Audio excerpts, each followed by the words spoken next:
Alors, il y a un autre dossier qui vous oppose à Nathalie Sarrabezol, c'est celui des mineurs isolés non accompagnés. C'est un dossier qui a un coût en matière de troubles d'ordre public, on l'a vu récemment à Brest, mais également en termes financiers. Absolument. Aujourd'hui, alors ce qu'on appelle les mineurs non accompagnés, ce sont de jeunes étrangers qui sont rentrés illégalement sur le territoire et qui ont moins de 18 ans. Et il est normal, c'est la compétence du département qu'on s'occupe d'eux. On ne va pas les laisser dans la rue. Aujourd'hui, il y a 450 mineurs qui sont concernés dans le département du Finistère pour un coût pour les finances qui s'élève à peu près à 13 millions d'euros.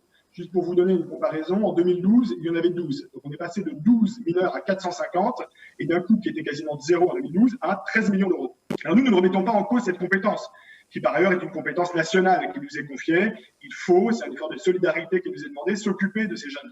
Là aussi, je vous donne un seul exemple. Le gouvernement d'Édouard Philippe a créé, il y a un peu plus d'un an, un fichier visant à lutter contre la fraude.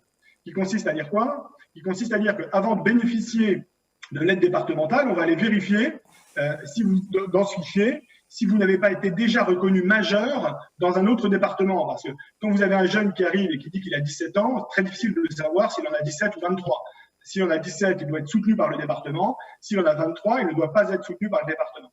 Donc ce fichier existe pour lutter contre la fraude et éviter que des jeunes qui se seraient fait refouler en Essonne, qui se seraient fait refouler en Ille-et-Vilaine, viennent demander l'aide du département du Finistère. Et pour des raisons purement idéologiques,